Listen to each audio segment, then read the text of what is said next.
Bienvenue dans Les Voix du terrain, le podcast qui donne la parole aux professionnels passionnés du bâtiment. Au fil de ces échanges, vous découvrirez leur parcours, prendrez connaissance des défis qu'ils et elles rencontrent en tant qu'entrepreneurs et dirigeants, ainsi que la philosophie qui guide chacun de leurs projets. C'est parti pour une nouvelle immersion inspirante dans les coulisses du bâtiment. Bonjour, Voilà. Corinne. Merci Christophe encore une fois de participer aux Voix du terrain. Comme on en avait parlé, l'objectif c'est de vous donner la parole à vous, les dirigeants du bâtiment, de la construction, pour comprendre les réalités du terrain dans un métier qui est très sollicité et puis aussi pour comprendre les problématiques nouvelles qui ont émergé. On va commencer tout de suite avec la question principale. Christophe, est-ce que vous pouvez nous présenter Crelec en quelques mots? Alors, Crelec, c'est une société spécialisée en mise en service de systèmes de ventilation. Historiquement, je travaille en B2B avec des installateurs, des gros installateurs, des gros acteurs français. Depuis 2023, j'ai développé la partie manipulation de fluides et le travail avec des particuliers.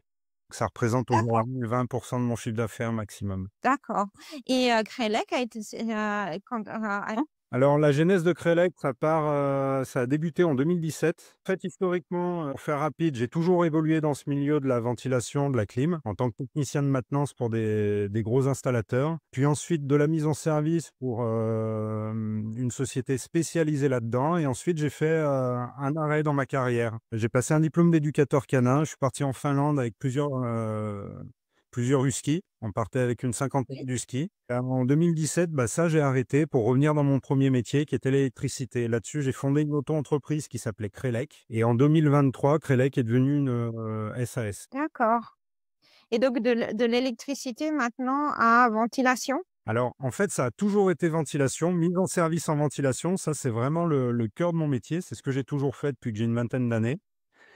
Et en 2017, j'ai rajouté le lot installation électrique pour compléter en fait ces mises en service. Parce qu'en mise en service, on se retrouvait souvent dans le paradoxe où les installations étaient quasiment terminées. Et au moment de la mise en service des contrôles mécaniques, des contrôles électriques ou aérauliques, on s'apercevait qu'il manquait des terminaisons, des liaisons. Et on était obligé de faire appel à des prestataires externes pour réaliser ça. Donc, en passant, en me déclarant comme électricien, en prenant les assurances associées à ça, je peux faire ces travaux de finalisation. Donc en fait, c'est tout de A à Z. C'est toute la chaîne en fait, c'est tout le package. Alors non, moi vraiment ma mission, c'est de mettre en service les installations. Donc D'accord. contrôler, visuellement, mécaniquement, électriquement, aérauliquement, enfin de faire les contrôles qu'on va me demander, et de régler ces installations. Donc étape 1, c'est de définir si, les pièces installées correspondent au cahier des charges. Étape 2, vérifier que ça soit installé convenablement, câblé convenablement et ensuite démarrer ces systèmes-là. Donc, il peut y avoir des montées en régime 12, des montées en régime violente, et cetera. Enfin, faire du paramétrage, pour obtenir les réglages désirés, les performances désirées de l'installation. Et pour arriver à ces missions, c'est ce que j'exprimais un peu plus tôt, c'est que des fois, il manque des terminaisons, en fait. Il va manquer un petit bout de câble, il va manquer une sonde, il va manquer un raccordement aérolique ou hydraulique.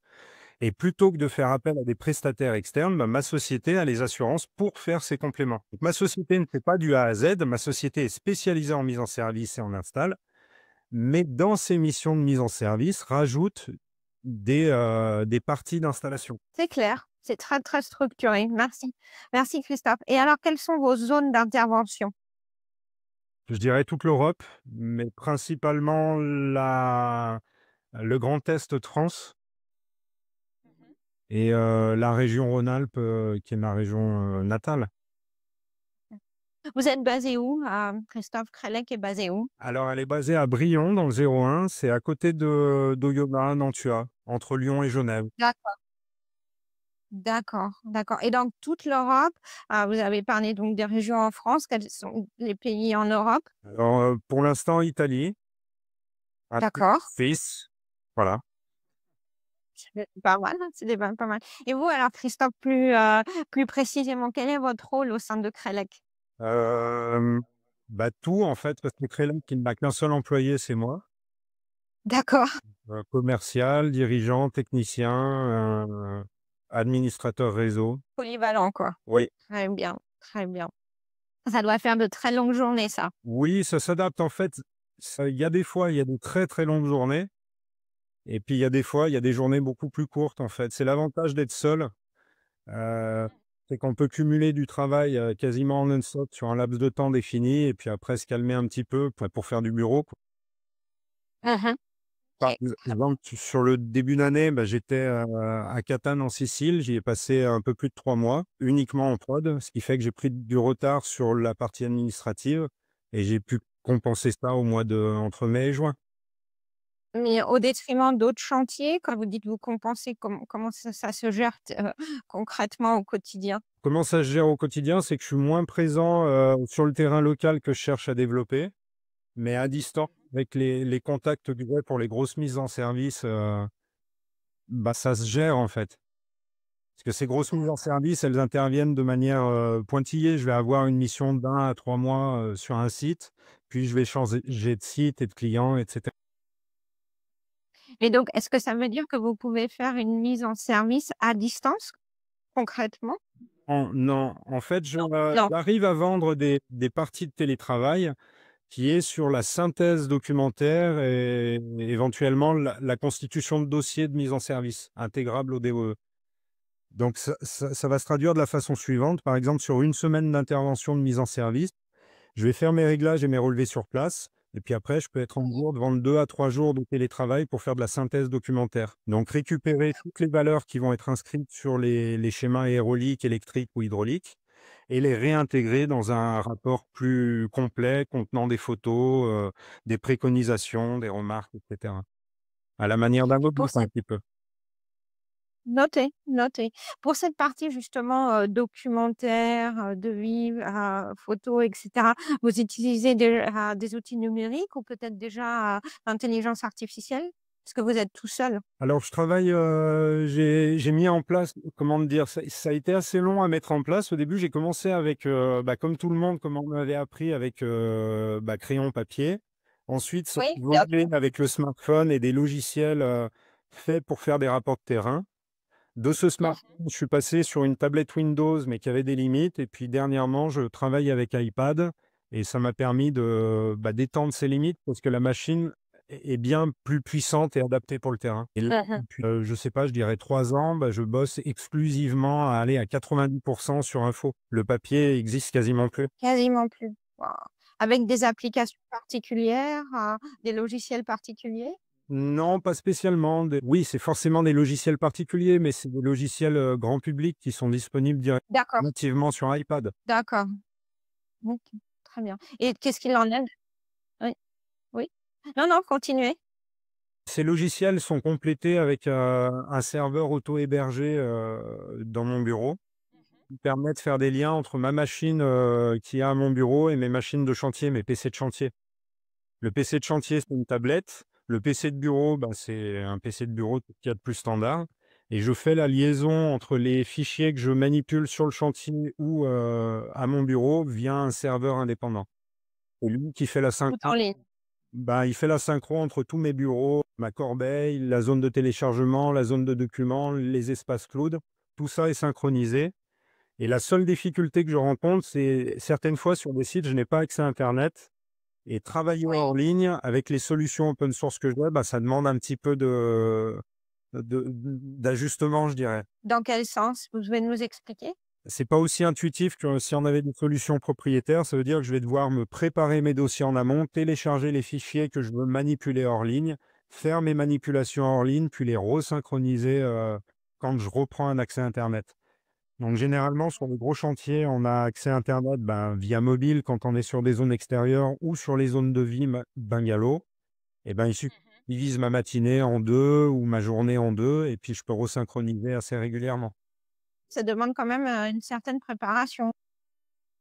Oui, oui, ça demande, bah, mon métier particulièrement demande de la préparation parce qu'il y a beaucoup de documentaire. Si vous voulez, je suis un technicien qui fait le lien entre les ouvriers et les, pilotes bureaux d'études. Mmh. Je dois avoir Mmh. cette double casquette en fait, être, actif sur le terrain et compétent sur le terrain, donc caisse à outils, tout ce qu'il y a de plus standard pour un tech, mais pouvoir faire la liaison en fait aux hommes de bureau si vous voulez, donc il me faut ce matériel-là, pour synthétiser au plus vite et leur donner les infos. entendu, entendu. Ah donc là, vous avez bien présenté, expliqué les outils numériques, techniques, que vous utilisez. J'avais déjà posé la question, vous utilisez aussi l'intelligence artificielle déjà ou pas? Le digital? Oui, oui, je l'utilise, mais de manière assez sommaire, qui est de l'assistance à de la sélection, de l'assistance à de la rédaction, heu, Ouais. voilà, des choses assez standards, en fait. Il y a pas d'automatisme poussé, lié à de l'AI, quoi. D'accord, c'est quelque chose que vous pensez faire? Parce on voit que c'est en train de se mettre en place petit à petit dans aussi dans cette industrie-là, dans ce secteur-là. Oui, je suis pas contre. De toute façon, je suis D'accord. quelqu'un d'un naturel curieux, j'essaye d'affronter les éléments sans jugement, donc non, je suis pas contre à découvrir des choses. On va revenir à la partie beaucoup plus humaine, Christophe, après ce moment sur, le côté technique. Vous êtes le dirigeant et l'unique employé de Creleg. Qu'est-ce qui vous anime aujourd'hui dans votre métier? Et c'est vaste comme question, en Bah, fait. Il y a la passion de la technique, c'est intéressant. On jongle avec des références, il faut gérer de la compatibilité entre les éléments, analyser le besoin, de notre client, du client de notre client, ça veut dire l'utilisateur final. Mixer tout ça est assez enrichissant, intéressant. C'est pas le métier le plus sale du monde, ni le plus pénible, quoiqu'à des moments, il peut le devenir. Et puis après, il y a les challenges de l'entrepreneuriat, en fait, l'envie de réussir, d'avoir commencé ouvrier et puis de se dire qu'aujourd'hui, bah, je suis patron de ma petite société, que j'arrive à discuter avec des gens qui normalement ne font pas partie de ma classe sociale. Tout ça, c'est d'accord. grand quand même. Mmh. Et D'accord. et puis après, il y a des choses, bah, tu as commencé à planter une graine et faire pousser ton arbre, tu as pas envie de le faire crever, en fait, c'est passionnant. Effectivement, ça s'entretient, ça s'entretient. Vous parlez justement, voilà, des clients, qui naturellement peut-être ne viendraient pas vers vous ou que vous n'auriez pas, comme vous dites, de classe sociale. Est-ce que, il y a un chantier ou un projet récemment qui vous a marqué? Parce que justement, en dehors de votre clientèle, traditionnelle ou parce que complexité très particulière ou juste parce que vous en êtes très fier? Je dirais que tous les champs depuis que je suis indépendant à mon compte, j'apprécie la vie au travail de manière différente. Dans quel sens alors? Mmh. Tu veux, le client va émettre un besoin, donc ça, c'est la genèse, en fait, du besoin et va se traduire par une réalisation technique que le technicien fait. Entre ces 2 éléments, il peut y avoir des deltas. Ça veut dire qu'on a créé une installation qui ne répond pas réellement aux besoins de l'utilisateur. Là, je vais des chantiers de grande envergure, hein. Pour du client de particulier à entrepreneur, c'est plus direct. Mais imaginez cette chose-là sur une grande envergure. On a un utilisateur qui peut être un laborantin, par exemple, qui a un besoin. Alors lui, a un besoin de préserver son produit, de l'extérieur. Il y a une couche de bureau d'études qui va venir, il va lui dire: «Bah, par rapport à ça, tu as besoin de tant de débit d'air ou tant de puissance. Par rapport à ça, il y a un financier qui vient dessus et puis qui lui dit: "Oui, mais pour ça, tu n'auras que tant de budget"» et puis finalement, il y a, un installateur, qui vient installer quelque chose qui n'a peut-être plus rien en relation avec la demande initiale ou qui est assez éloigné de ça. Mmh. À l'époque, je n'avais pas cette vision-là. J'étais la tête dans le guidon quand je travaillais pour des patrons et j'étais concentré uniquement sur la tâche et cette tâche-là D'accord. demandait de grandes capacités techniques, mais finalement, on pouvait en faire le tour assez facilement parce que la chose était bornée. Maintenant que j'interviens sur toutes les couches, que je suis là pour écouter les doléances de l'utilisateur jusqu'à la réalisation, bah, je comprends un peu les limites de tout ça et même une tâche technique qui pourrait sembler très simple pour un technicien pur peut devenir quelque chose de vraiment complexe pour la personne qui va la gérer de A à Z. De A à Z. Mmh. Si c'est clair pour t'exprimer? Oui, est-ce que vous avez un exemple concret? On a compris le laboratin, mais peut-être, oui, un autre exemple pour nous faire comprendre la complexité de toute la chaîne? OK, alors on va le faire cet exemple sur, quelque chose qui est plus lié au particulier là, pour le coup. Mmh. Quand, Mmh. la demande initiale, c'est, j'aimerais bien climatiser mon local. Donc là, moi, je vais en tant qu'entrepreneur, je vais devoir, passer à la compréhension du besoin du client. Est-ce qu'il veut seulement climatiser? Est-ce qu'il veut aussi pouvoir chauffer en hiver? Est-ce qu'il a conscience seulement qu'on peut chauffer en hiver? Est-ce qu'il veut climatiser sur un delta de température de 3-4 degrés, de 6-7 comme il est préconisé, de 10 ou plus? Donc il y a tout ça qu'il va falloir définir et est-ce qu'il a une idée de son budget ou pas du tout? Est-ce que le budget est limitant ou ne l'est pas du tout? Et en fonction de ça, bah, je vais devoir aller piocher dans différentes solutions. Donc avant même d'installer, je vais devoir assembler théoriquement, hein, je vais devoir assembler des machines par rapport à tous ces critères-là. Est-ce que la personne veut climatiser, veut chauffer? Est-ce que ça rentre dans le budget de la personne? Combien de pourcentage je peux réduire mon installation pour rentrer dans l'enveloppe, mais quand même rendre les services au client? Est-ce que je dois, préciser au client, les limites, de son installation s'il ne prend pas toutes les options? Comment je dois lui présenter et cetera? En tant que technicien, je devais juste installer la machine qu'on m'a donnée. On m'a donné une référence, une machine, je lis la notice et j'assemble la chose. Là, aujourd'hui, bah, c'est un peu plus complexe que je dois faire. Parce C'est que très clair. En fait, l'exemple est très clair. Je pense qu'il nous parle bien. Là, on comprend bien vraiment toute, enfin, oui, la globalité du projet que vous gérez, quoi. voilà, et ce que j'essayais de vous exprimer juste avant, c'est que le fait d'avoir, maintenant que je suis entrepreneur, d'avoir l'intégralité de ces éléments à mon compte m'a apporté des choses dans mon mindset, à moi-même, à savoir du calme et une approche sans jugement, en fait. Plus le temps passe, moins je mets du jugement dans mon approche, alors qu'avant, ce n'était pas le cas. Parce que j'étais concentré sur une petite tâche. Une petite tâche. D'accord. Hem, on entend, il y a la complexité de gérer la totalité du projet. De là peut en découler des défis. Ah, quels sont pour vous, Christophe, les plus gros défis que vous rencontrez au quotidien? Est-ce que c'est par exemple, prioriser les bons projets? Peut-être que vous recevez des demandes qui sont pas très sérieuses?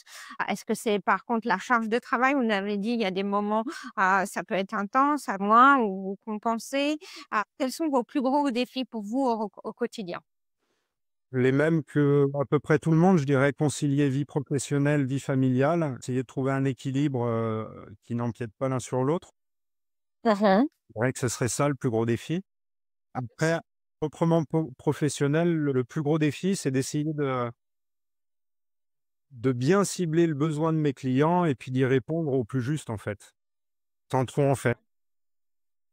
Et comment on arrive alors à cibler au mieux, au plus près le besoin du client? Il y a des techniques, des outils? En tout cas, la mienne, bah, c'est d'essayer de prendre le temps et de lâcher prise si, en fait, ça a pas matché au début. Et si le client ne souhaite pas entendre ce que vous avez à lui dire, bah, ça sert à rien d'essayer de s'accrocher. Il faut se battre contre soi-même des fois parce que perdre, on n'a jamais envie de perdre une affaire. Mais il y a Mmh. ouais, faut juste lâcher prise, peut-être qu'il reviendra. J'ai des exemples concrets là-dessus et je vais chiffrer un là, c'était pour, un caisson phonique, en fait.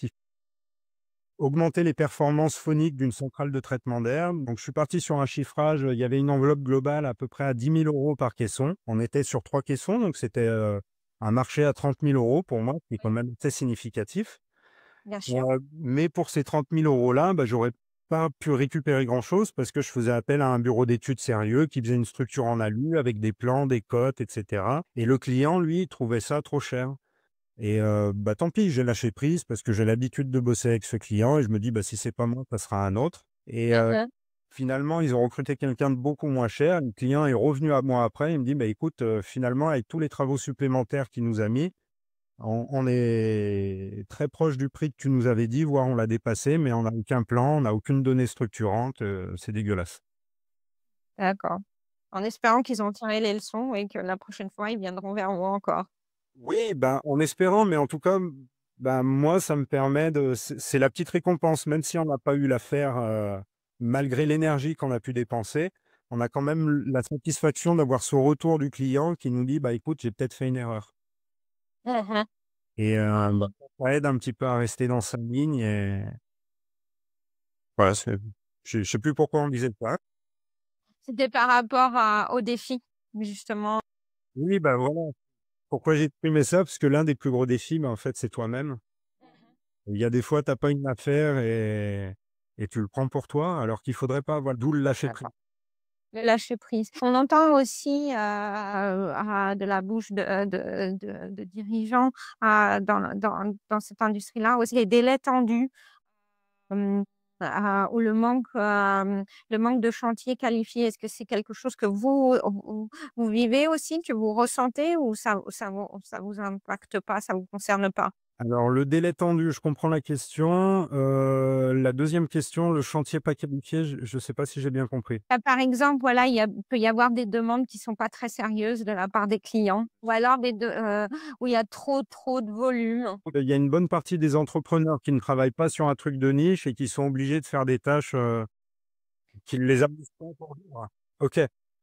Par exemple, des clients qui ont une idée, qui font appel à vous, puis au final, bah, non, le projet était pas finalisé, ils avaient c'était juste une idée en l'air, il y avait pas de décision ou c'était juste pour faire jouer de la concurrence, par exemple. Oui, alors ça, oui, oui, ça frustre un petit peu, mais en fait, ça arrivait pas trop historiquement parce que j'avais un retour, je sais plus comment ça s'appelle là, le retour pour prospection là, ça porte un nom ça. Bah, en gros pour 10 devis émis, j'avais, 10 validations clients. D'accord. Ah oui, 100%. Oui, mais avant, parce que, je j'avais jamais démarché, j'avais jamais cherché à développer, j'attendais qu'on m'appelle et puis, généralement, on m'appelait quand c'était le feu dans la maison, il fallait l'éteindre. Donc on a rarement de recul, en fait, dans ces situations. Depuis 1 année et demie, je cherche à développer, je cherche à voilà, à diversifier un petit peu l'offre et là, je commence à avoir des retours négatifs. D'accord. Alors justement sur cette partie, développement d'activité, développement des clients, comment vous faites? Ça marche comment? C'est du bouche à oreille, c'est du réseau, de la prospection? Vous utilisez peut-être les réseaux, ou répondez aux appels d'offres? Comment ça marche? C'est 100 de bouche à oreille, heu et je cherche à développer ça avec un peu de pub pour l'année prochaine. Du marketing?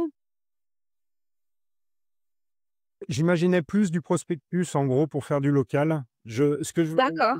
ce que je vous exprimais avant, c'est que, bah, Crélex, c'est 70 de B2B, 70 à 80 de B2B et 20 à 30 de particuliers d'installation et c'est cette partie-là que je cherche à développer, c'est cette partie-là que je cherche à plébisciter, à faire de la pub, en fait. Sur l'autre, La par on est resté sur de la bouche à sur du bouche à oreille.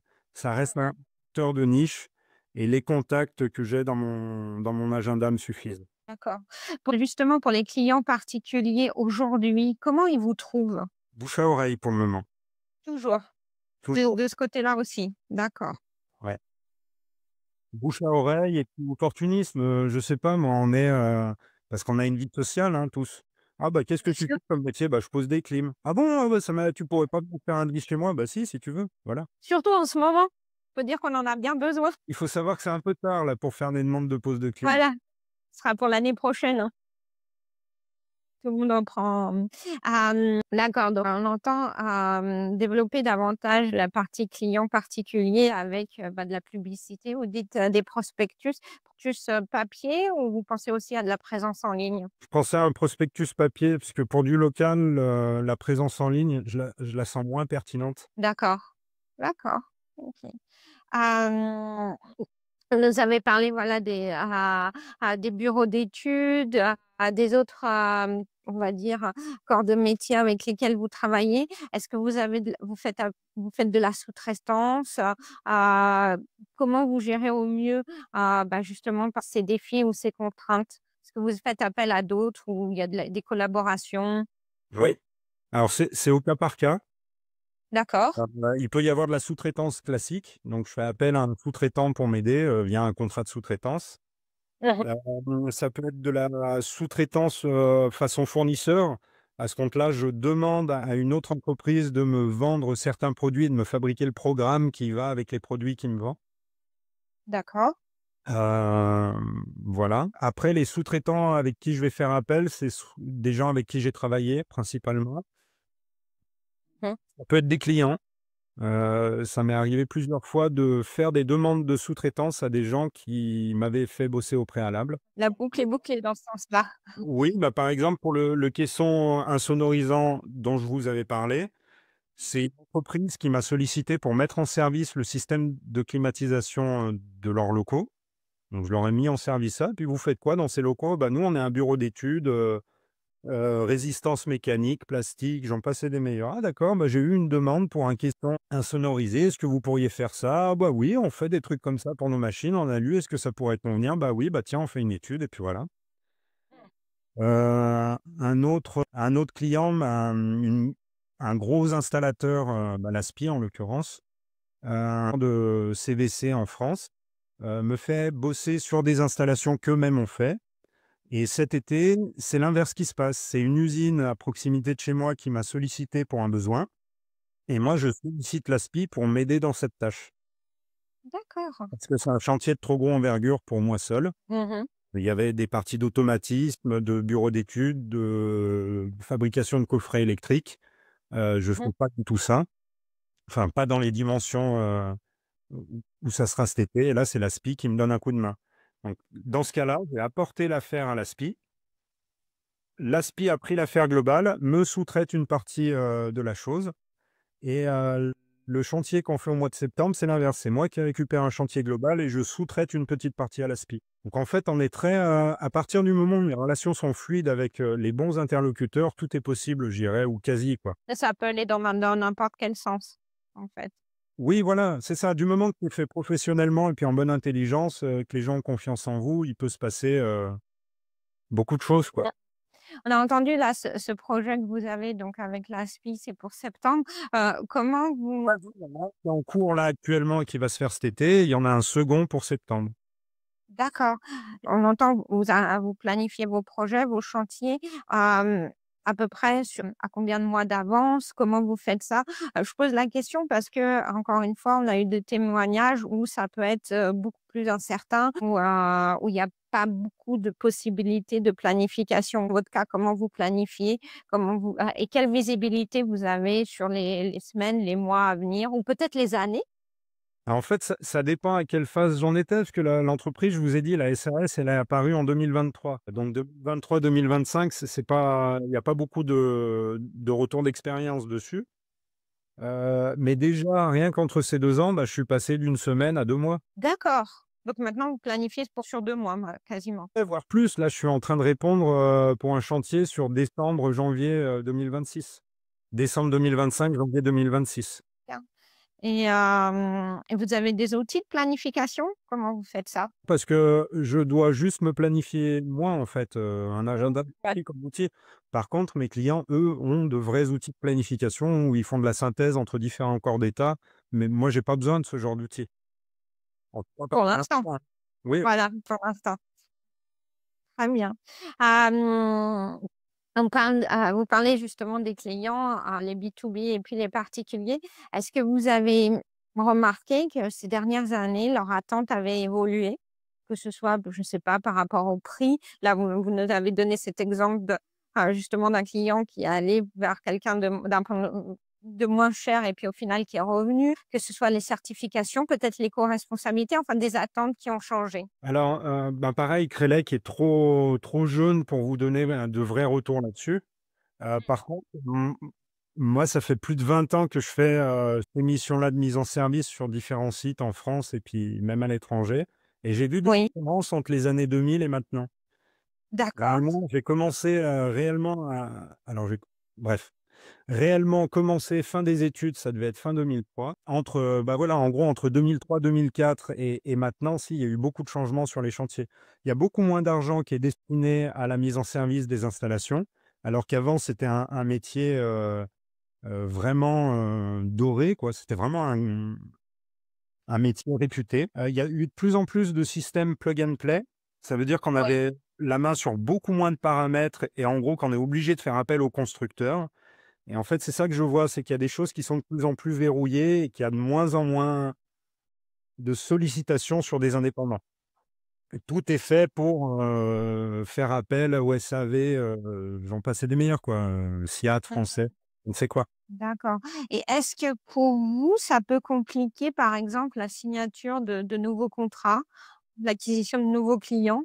Oui, Changement. forcément, parce qu'avant, si vous voulez, dans les années, 2005 là, Ça achetait des pièces, de différents fabricants, on avait les notices de ces pièces, on les assemblait, on intégrait tout et on les mettait en service nous. Donc on Mmh. avait, toute une chaîne de contrôle à faire, toute une chaîne de paramétrage et cetera. Maintenant, en fait, tu sélectionnes un système complet. Donc tu achètes une CTA, il y a toutes les sondes, il y a tous les prestostats, tous les registres, tout est intégré à ça et il y a juste un automate que seul le fabricant de la machine est en mesure de paramétrer ou de programmer. De paramètres, ouais. J'ai Alors caricaturé comment vous pas exactement ouais. ça, mais c'est de la caricature que je fais, mais plus les années ont passé, plus c'est ça qui s'est produit. Donc du coup, les clients, enfin à moi, qu'est-ce qu'ils font? Ils achètent ces machines-là en se disant: «Bah, il y aura moins de travail». Sauf qu'il y a qu'un travail partiel qui est fait et ils se rendent compte, mais après coup, qu'il faut faire appel à mes services parce que les réseaux, parce que plein de choses. Mmh.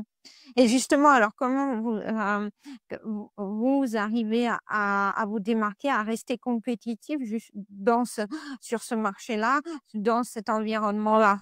En essayant d'être le plus sérieux et le plus humble possible face à mes clients. Le plus sérieux possible, ça veut dire faire ce qu'ils me demandent, voire un peu plus. Est-ce que je peux pas rajouter la petite patte Créleg qui fera la différence? Oh, bah, ce garçon, il balaye, après qu'il ait fini. Bah, ce garçon, il fait des étiquettes à l'étiqueteuse, enfin voilà des choses de différent un petit peu. Je me démarque comme ça. C'est pas rare qu'on voit en fait des gens de mon métier qui écrivent au stylo sur les gaines. Bah, moi, je vais préférer faire ça avec une étiqueteuse, professionnelle.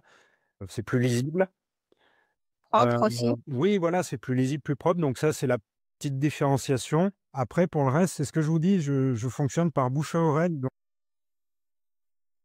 je me suis pas trop posé la question pour le B2B, en tout cas. Là, vous justement, peut-être par rapport à l'expansion que vous planifiez avec les clients particuliers, ça peut être un point à maintenant, sur lequel réfléchir. Exactement et bien réfléchi dans ce sens-là, c'est faire du sur mesure. Ça veut dire Sur me s'adapter aux besoins du client, tout faire pour ne pas vendre du pro forma, mmh on va taper dans le sur mesure. Donc ça veut dire que je vais chercher un truc un peu de niche, qui va demander des clients peut-être un peu plus riches, D'accord. avec plus de moyens, j'entends. Oui. Ou en tout cas, s'ils ont pas plus de moyens, qu'ils soient ouverts à la discussion et de voir ce qu'on peut faire ensemble. Ça veut pas dire forcément que Créleg va être plus cher, ça veut dire que je vais leur présenter forcément un projet global maximum et ensuite on va pouvoir venir tailler du gras dessus.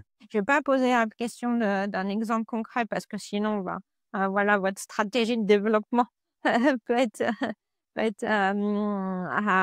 faussée, mais je pense qu'on comprend de quoi vous parlez, ouais, du sur-mesure pour, une catégorie de clients peut-être un peu plus haut de gamme, c'est ça en particulier? Oui, c'est comme voilà, c'est comme ça que j'agis et si le client, n'a pas les moyens, je suis tout à fait ouvert à discuter, à lui faire du low cost, mais en accord avec lui. C'est pas un produit que je vais proposer de base. D'accord, j'ai Je ne compris. suis pas fermé du moment que le client, ben, il est open, il a envie de discuter. C'est l'avantage, en fait, de travailler sur des petites structures comme la mienne. Oui.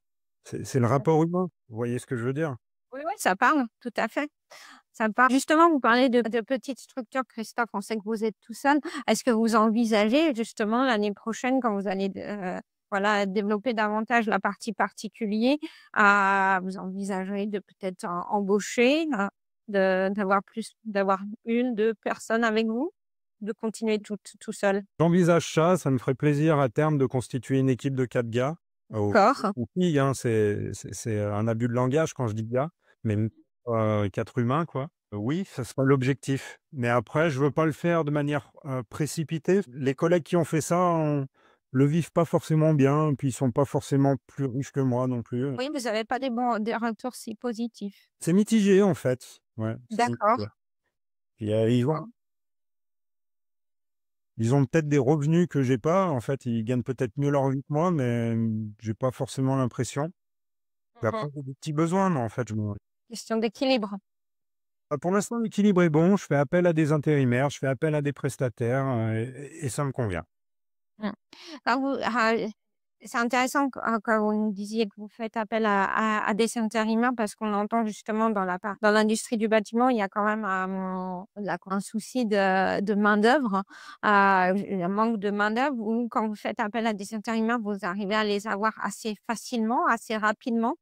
Comment ça se passe? Ça dépend s'il est disponible, c'est que je connais les personnes. Je fais appel qu'à des personnes que je connais. D'accord, Donc en fait, c'est pas j'appelle une agence d'intérim pour lui demander quelqu'un, c'est j'appelle l'agence d'intérim pour lui dire: «Il y a un tel qui vient bosser avec moi, fais un contrat s'il te plaît». d'accord, d'accord. D'accord, c'est clair. Non, c'est puis la dernière question, justement, on parle, de personnes que vous en peut-être que vous embaucherez, dans le futur, des intérimaires auxquels vous faites appel. Quels conseils vous donneriez, vous, Christophe, à un jeune qui voudrait se lancer justement dans le domaine soit du CVC ou du bâtiment? Connaissant votre 20 ans d'expérience. Qui veut se lancer, en tant qu'entrepreneur ou en tant qu'employé? Les 2, les 2. OK, bah, quelqu'un qui veut se lancer en tant qu'employé, qui n'hésite pas à se diriger vers des grosses ou des petites structures, mais du moment que l'environnement lui convient et que les chantiers qui lui sont proposés, sont intéressants, qu'il fonce, il aura rien à perdre. Ouais. Et puis après, s'il veut se lancer à son compte et ben, soit il a quelqu'un qui peut l'assister, un mentor, un père, qui va l'aider, soit, bah, ça va être dur. Ça va être dur. Je lui conseillerais à ce compte-là d'attendre de mûrir un petit peu, quoi, mais j'ai des exemples de personnes qui ont 22-25 ans et puis qui s'en sortent très bien. Mmh mh. Là, j'aurais pas été prêt, j'ai dû attendre, 35 ans avant de me lancer à mon compte, quoi. Ça a été quoi le déclic? Il y a pas eu un déclic, ça s'est fait de manière progressive et c'est ma femme qui a été, moteur là-dessus. Sans la D'accord. stabilité qu'elle m'a apportée, j'aurais jamais pu me mettre à mon compte. D'accord. Donc on revient à ce dont on parlait justement d'avoir un bon équilibre vie perso et vie professionnelle, hein. Ouais, c'est ça et puis d'avoir, grâce à elle, en fait, grâce à l'équilibre, personnel qu'elle m'a apporté, on a pu, faire des réserves. Grâce à ces réserves, j'ai pu travailler sans salaire pendant 1 an et demi et voilà. Enfin, Parce que ça, c'est oui, c l'exode de beaucoup d'entrepreneurs, en fait, de commencer son activité pour se créer de la trésorerie et pas se verser de salaire. je pense que c'est un très bon point là que vous mentionnez, à ce point-là justement en tant qu'entrepreneur, hem, le la nécessité d'avoir d'abord la trésorerie et ensuite le salaire, surtout quand on fait une transition de salarié à entrepreneur. Merci de le souligner. Bah, c'est un peu tout le jeu de l'entrepreneur, selon moi, c'est être capable d'être délié de l'argent qu'on voit véhiculer. C'est pas le nôtre, en fait, c'est l'argent de la société. Et c'est pas parce que la trésorerie est présente à un moment qu'elle va durer. C'est pas parce qu'elle est absente que la société va mal. En fait, c'est la trésorerie, c'est qu'une information parmi d'autres.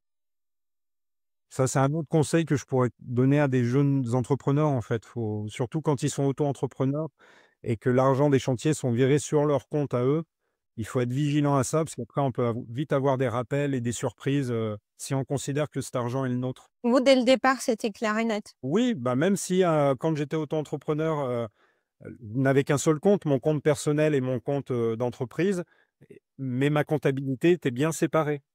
Oui, L'argent de super. la société et le mien, c'était 2 choses différentes, même s'ils étaient stockés au même endroit. Très bien, je crois on a entendu, les messages très clairs et même si ça paraît peut-être, hem, et ba basique, c'est bien de le rappeler, surtout aux jeunes qui voudraient se lancer dans cette aventure. Un truc tout con, hein, tu poses une clim, elle claque et là, ton client, il est rouge de rage, il faut la remplacer. Ton fournisseur, tu as du mal à négocier avec lui et puis là, tu es en train de te dire: «Attends, est-ce que je vais me faire une réputation de merde pour 2 000 balles ou est-ce que je prends le risque de les réinvestir moi et puis je m'arrangerai après avec tout ce bazar?»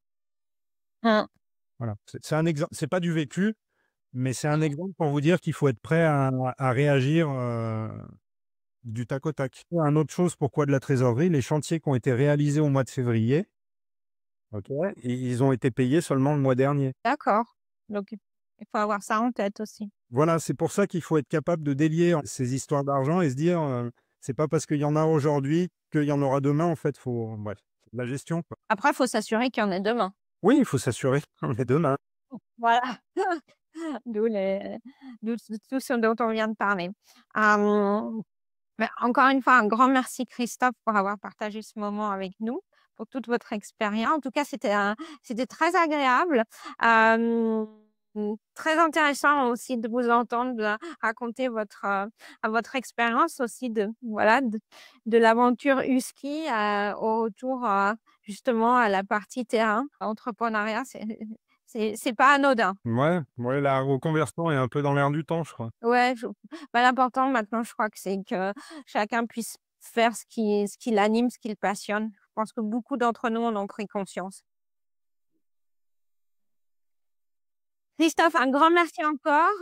À de bons chantiers, un bon week-end. Puis je vais pas oser vous le dire, mais quand même, bah, restez au frais. C'est bon, je l'ai pas là, mais dans le bon endroit. Votre Vous êtes bien logés.